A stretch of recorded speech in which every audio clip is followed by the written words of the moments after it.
to me that the phrase that people took out of this town hall was word salad city. To answer a question, her habit is to kind of go to word salad city, and she did that on a couple of answers. One was on Israel. Anderson asked a direct question, would you be stronger on Israel than Trump? And there was a 7-minute answer, but none of it related to the question he was asking. And so, you know, on certain questions like that, on immigration, I thought she missed an opportunity because she would acknowledge no concerns about any of the administration's policies. And that's a mistake. Sometimes you have to concede things, and she didn't concede much. But I'll tell you something. John King mentioned Bill Clinton. No one's going to be Bill Clinton, but you do want to relate to the people in front of you. She didn't do a lot of that. She didn't ask them questions. She didn't address them particularly. So she was giving set pieces too much. Tom, there you go. Well, first of all, there were three mistakes that she made. The first was she was talking. The second mistake that she made. Two things before we really dive into this. Number one, the Kamala Harris campaign has been sinking for a while. Whether it be the Brett Baier interview, whether it be the MSNBC interview, whether it be the NBC interview that I talked about a couple of days ago, whether it be the fact that now she's no longer campaigning or she's not making as many campaign stops. But of course, she's got to have Bruce Springsteen and Jay-Z and Beyonce at all these shows to try to whip up whatever little bit of turnout she can get. The fact of the matter is that while the mainstream media tries to pretend like they are being loyal to her, in a lot of ways, they have, for the most part, shown you that they are actually throwing her under the bus subtly, as you guys will see before the end of this video. And they also exposed their own ineffectiveness in the process. Fact of the matter is they did this crap to themselves, but we got a lot to discuss, so stick around. Well, her talking would in fact been the biggest mistake of this entire town hall. But of course, a lot of people are talking about this town hall. They're saying that maybe this town hall was worse than the Brett Baier interview, worse than the NBC interview, worse than the CNN interview, worse than the MSDNC interview. And I'm here to tell you guys right now that it was pretty bad. Now, guys, I'll link the full town hall in the description box for you guys because you can obviously find it on YouTube, and I'll find the actual interview if you guys want to watch it. But this particular video is not really so much about the town hall itself as far as the interview, even though there obviously are a couple of things that I will be bringing up. Like, for example, are these people saying that Anderson Cooper called it straight down the middle? Meanwhile, CNN's actual reaction to this, while you may have seen this bit right here from Jake Tapper and Dana Bash, focused a lot more on Donald Trump, I think it's fair to say, than she did on many specifics in terms of what she would do. If her goal was to close the deal, they're not sure she did that. Yeah, but it was also followed up immediately by a guy saying that Kamala Harris never said that she wanted to ban fracking. Listen to a claim the vice president made about her policy shift on fracking. I've been very clear we could have dispensed with this in 2020. I am not going to ban fracking. I did not as vice president. In fact, as vice president, I cast the tie-breaking vote that now has opened up more fracking leases. And you point out, too, when you're running for vice president in 2020, you were not talking about banning fracking, but... No, Anderson, I pledged that I would not ban fracking. Right, I know. It is not true that Harris pledged in 2020 that she would not ban fracking as president. Her campaign has explained that she was referring to her comments in a VP debate. Committed to passing a Green New Deal and finally putting an end to fracking once and for all. No question, I'm in favor of banning fracking. So, yeah, and starting with what we can do on day one around public lands, right? And then there has to be legislation. But yes, and this is something I've taken on in California. I have a history of working on this issue. And to your point, we have to just acknowledge that the residual impact of fracking is enormous in terms of the impact on the health and safety of communities. Yeah. I figure I would put in that part right afterwards because their fact checker sucks at his job, of her literally saying that she wanted to get rid of fracking as president on their network. Funny. And of course, you got Van Jones out there crying and saying that she's taking a completely different test than Donald Trump and that everybody out there is blind. But of course, even he would eventually admit that the word salads were a problem as you guys will see here. Ask that test. I think that the word salad stuff gets on my nerves. I think that some of the evasions are not necessary. But when she's talking about trying to get you a house, I believe her. I think the person who encapsulated this entire situation better than anybody was obviously Scott Jennings. Have to be flawless, but she has to give you something. I mean, she's like a true double threat. You know, she's terrible on her feet when she gets unexpected questions, and simultaneously, she can't even answer the expected questions. It's nothing, nothing, nothing. You'd think she'd be prepared to do this by now. You know, what's a mistake you've made? Nothing. What's a weakness you have? Nothing. What's the first law you want to pass? Nothing. What's a policy difference between you and Joe Biden? Nothing. Over and over and over. Empty, empty, empty. If she were an animal, she'd be a duck-billed platitude. But look, it's a total word unfair. Real quick, guys, before we really and truly dive in, I don't want this video right here to turn into just a clip fest. So obviously, I've got to go ahead and insert my commentary now, which of course is going to be a lot like it's always been. Pretty daggone extensive, and I try to give you guys the best commentary that I can give you and the best analysis I can give you guys in the situation. Now, if I was to come out here and say that this right was the nail in the coffin of the Kamala Harris campaign, I think that right there would be a little bit hyperbolic. I mean, election day is like about 2 weeks away, and also to go on top of that, only about maybe a third of the country has actually voted. However, the numbers are looking pretty good for Republicans and very, very bad for Democrats. But of course, you've also got the black pillars out there, people who misconstrue the news, who are throwing out all kinds of BS stories without actually getting the full facts. Like, for example, the one that was put out there on Twitter the other day that people on the right decided to run with about Arizona, saying that, well, Maricopa County saying we won't have the results for 2 weeks, when in reality what they were really trying to say is that we won't have all the votes officially tabulated until 2 weeks after the election. The election more than likely will be, in fact, projected on election day because they give a projection of the votes of what they have at the time. And, of course, 2 weeks after they get all the votes fully tabulated, that's when legal challenges can start, all that type of good stuff there. Still, though, don't get black pill, go out there and go vote. But this right here is not so much about the town hall itself, but mostly the reaction to all the word salads that were given by Kamala Harris. It's just more and more and more of a confirmation of why it is that people don't want to vote for this woman. Something else, too, about this video is that we need to explain to people out there why it is that they are still being blindly loyal to this person. And, of course, the person who kind of hammered this down was Tom at the Patrick Bet David podcast. Now, I'll get to that here in a second. Roughly 1 minute and 26 seconds is what the clip is. And, of course, there's also more from that podcast that was mentioned that, of course, makes some extremely good points that obviously I need to kind of fill in and expand upon and provide a little bit additional commentary for. But this town hall did not go well. Now, what is the number one issue right now in America's, on everybody's mind? Next to say the economy is the border. Now, I want to go ahead and say this right now. Border security, and not only border security, but border security and immigration, while they are linked, they're not the same. You can secure the border and still have a crummy immigration policy.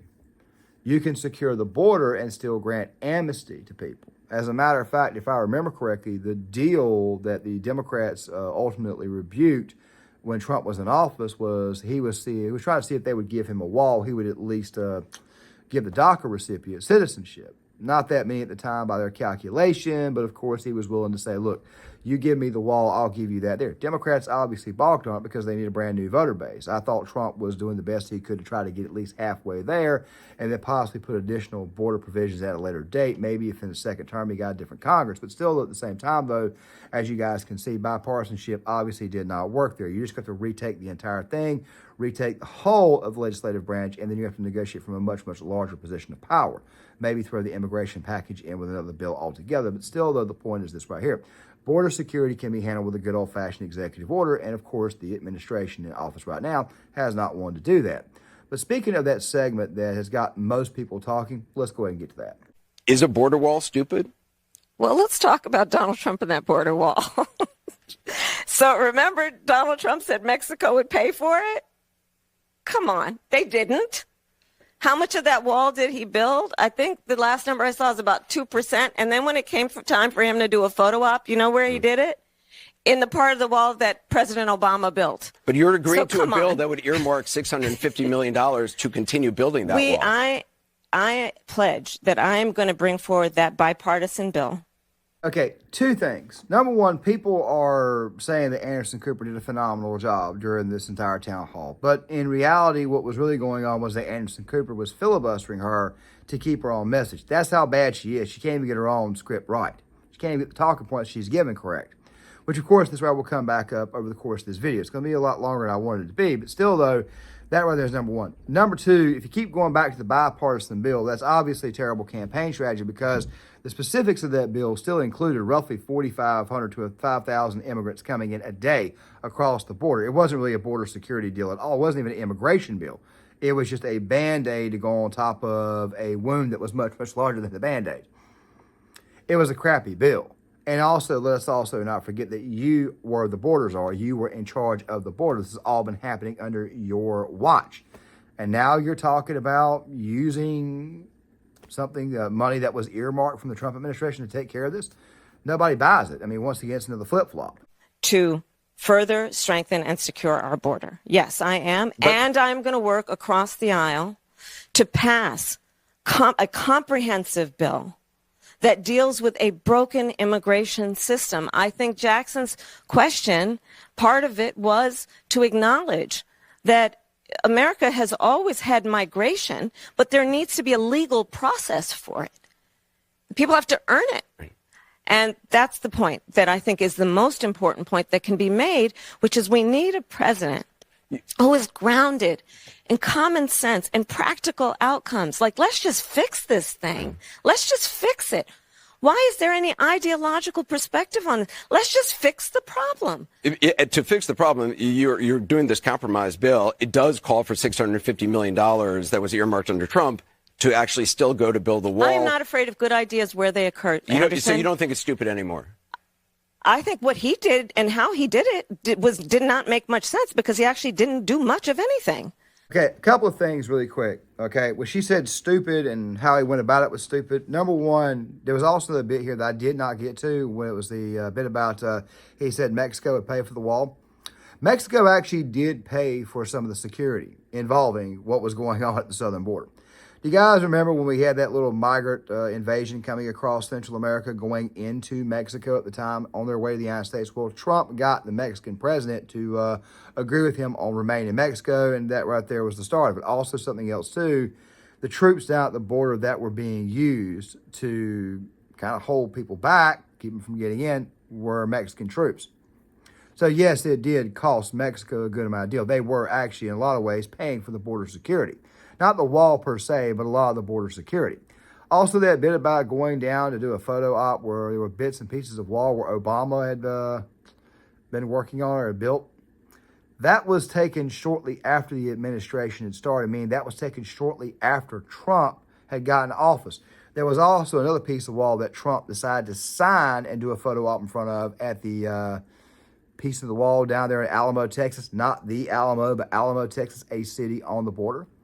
A lot of BS, a lot of lies with this woman. But the facial expressions, the body language, the word salads, it's not ginning anybody up to go out and support this woman. And that right there is the reason why is that people are, panicking at this moment in time. It's also another reason why it is that some people in the media are also beginning to throw her under the bus, as we'll see a little bit later on in this video. The woman's biggest problem is exactly what Tim Pool said in this segment. Voters have too little intelligence to grasp the simple fact that as borders are, her job was to secure the border. Kamala and her Dems understand her border policy is an unpopular disaster. That's why PA Senator Bob Casey and other battleground state senators facing re-election run every time they are asked about border czar Harris. Now, this clip, I'm just going to play a little bit, but really, I have this pulled up because once again, it's word salad city. Seriously, it's like I was saying, someone's going to be like, what do you want to get for dinner? Oh, dinner is a good idea. I think dinner's important because people eat dinner. But let's talk about dinner because dinner is something I want to talk about. Thank you for bringing it up. It's important you brought it up. I'm glad everybody's here. Glad you brought it up. Okay, dude, just tell me what you want to eat. Regarding you take too damn long to tell us what the problem is. You take too damn long to give us the solution. You take way too long to say it.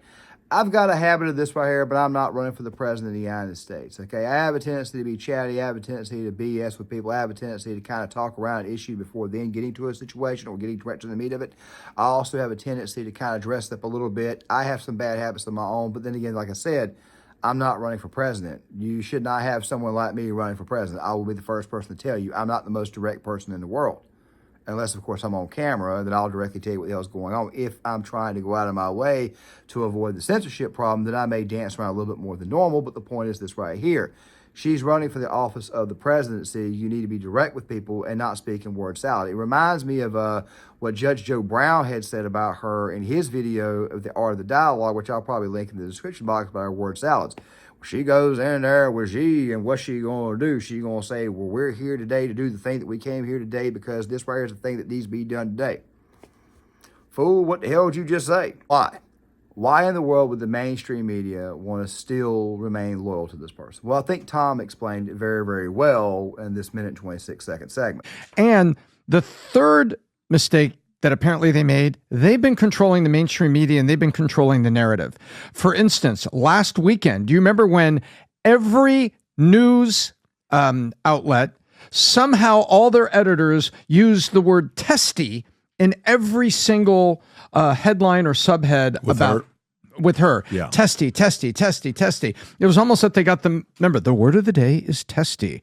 And so the media is not locked in on here. And if you listen to what David Axelrod said, you listen to multiple media says it's almost like there's whispers out there that people are thinking that this election is slipping away right now, and everybody is sort of running toward objectivity so that later they can get jobs at the midterm election as, election analysts and strategists. People have to remember, people like Axelrod, Pat, they want big money jobs in 2022 for midterm elections. 2022 or 2026? 2026. I'm sorry, because 2022 is the last midterm. The same way they did in 22. Sorry about that. That's what they want. They want those jobs. So how do you get a job? By being infinitely wrong here and defending her and going off the cliff with her? Because she's not a senator anymore. Waltz, they're gone. When they lose, and I'm saying when they lose, they go to the same heaven that the dinosaurs went to. It's over for them politically. Some of these people have got to get jobs beyond 2024. And of course, you've got the Senate, you've got the elections coming up in 2026. Assuming Trump does get in office, Democrats are obviously going to ramp up the rhetoric to try to take back the House of Representatives. I don't think they will, because I think the country is starting to shift a little bit more and more and more to the right, and they're starting to see who the Democrats are. Also, the 2026 Senate map for the Democrats is a pretty bad map for them to run on, just saying. Also, something else, too, that needs to be considered. What Tom was saying about Kamala Harris. What's she going to do if she loses? Probably nothing. What's Tim Walz going to do if he loses? Nothing. They'll be obscure. They'll just disappear. What's Trump going to do if he loses? And by the way, I'm going to prep you guys for the possibility of that just in case, even though I don't think he will lose. I think he'll win. But still, though, what does he do? He just simply goes right back to Mar-a-Lago and, of course, spends the last remaining days down there at the beach playing golf. Yes, he's got the court trials. Yes, he's got all this crap going on, but I don't know if you guys noticed or not, but he's been winning those cases. And the New York case was probably the weakest case of them all, and the way they got the conviction was a subversion of a procedural law. That one right there will get shut down when it gets to the Supreme Court upon appeal. The guy's more than likely never going to pull a day in jail, even though lefties like to believe that he will. They love to poke fun of him like they do sometimes in other people's videos, and mine too, by saying he'll get a lot of time in jail to work on this, when chances are the guy's probably never going to pull a single day. So no, these politicians really and truly don't know have anywhere to go after they lose except to a regular job or maybe a consulting job or something, where it is that people like David Axelrod and Van Jones, they got to find a way to keep jobs and do consulting. All right, they have to continue to do this. They have to try to do this to obviously make a living. Same thing with Scott Jennings, too, who I mentioned earlier. The fact of the matter is that they are simply being loyal to her just to simply get through this process that they're going on with, because they know they are, in fact, losing. But then comes the question of how it was that we got here and everything else, the rest of the word salads, the rest of the crap that proved to everybody that this woman is not capable of being president. Well, let's get back to PBD. Defeated. Nobody is undefeated, right? Yeah. But here's the point. The point I'm trying to make to you is there is something about people giving you feedback and role-playing the way to answer questions. Do you think that's her, or do you think that's her handler saying, answer it this way? I think 20 years of her political history have proven that regardless of who her strategist is, she is not particularly adept at the ad hoc or extemporaneous talk. She's not. She doesn't pull things out to hit home runs. There's been accusations that she's had an earpiece in her ear. There's a lot of things that have happened here that she just is not it. And I think it's her. Whereas Bill Clinton, if you gave him 3 facts, he would give you an answer that related to the people. He would roll in those facts. And you gave Reagan 3 facts, an answer that related to the people, and he would roll in the facts. there are strategists back Now, there that that are. clip was 58 seconds long, but I actually left out a very, very important part. You see, Patrick Bet David had Donald Trump on the other day on his podcast, and they had a little powwow about getting tough during conversation, getting tough in debate. And Donald Trump basically mentioned that, look, I didn't have to go speak to the NABJ, the National Association of Black Journalists in Chicago, but I did. I didn't have to go speak to the people at Bloomberg in Chicago, but I did. Tough crowds. I didn't have to do that, but I did. Why? Iron sharpens iron. Kamala Harris has never been questioned. She's never been poked until now. These are some of the smallest pokes I've ever seen. These are just filibusters to keep her on topic. And of course, she gets defensive, she withdraws, and of course, she gets nervous. She goes into word salad. You guys can see that this person is obviously very weak. She's also not very bright either. I think that's pretty daggone obvious. The fact of the matter is this right here is what happens when you get coddled, when you don't get pressured by the media. By the way, Tom also mentioned something else, too, in this whole segment about the Democrats basically having control of the entire narrative. She's had so many positive narratives that one narrative goes slightly sideways of positive, she completely falls apart. That right there is part of the reason why it is we have such a weak society, is the fact that we've been coddling people for way too long. And Kamala Harris, of course, is a great example of it. Or what Steven Crowder said in his bit after, I think, the Fox News interview, this right here is what feminism ultimately does to a woman, especially a woman of power. It makes them much, much weaker, and it also sets an extremely bad example for other young girls, other young women. That's a different topic altogether, but I'm pretty sure you guys can kind of see where I'm going with this. This right here is all a result of this person being fully coddled and never being put through the grinder or even challenged. But we got more. Or in your life in the last 4 years that you think is a mistake that you have learned from? I mean, I've made many mistakes. And they range from, if you've ever parented a child, you make lots of mistakes too. In my role as vice president, I mean, I've probably worked very hard at making sure that I am well versed on issues, and I think that is very important. It's a mistake not to be well versed on an issue and feel compelled to answer a question. Is there something? What was the answer? I don't know. There actually wasn't an answer. It's like, what did you mess up? She's like, it doesn't make. But here's the thing. Let me ask you guys a question. And I know we're not surprised, but I don't like the fact that Van Jones, Tom, and all these people are surprised. Okay, of Kamala Harris. Let's not forget how we got here. Okay, we got here because the assassination attempt on Trump failed. Okay, he killed Biden in the debate. The plan was get Trump out. Biden just... I let that segment run a little bit longer, and I think Vinny's correct. Although I can't say it like Vinny said it, because if I say it the way Vinny said it, it would make my channel easier to be thrown to the shadow realm. But I want to say this really quick.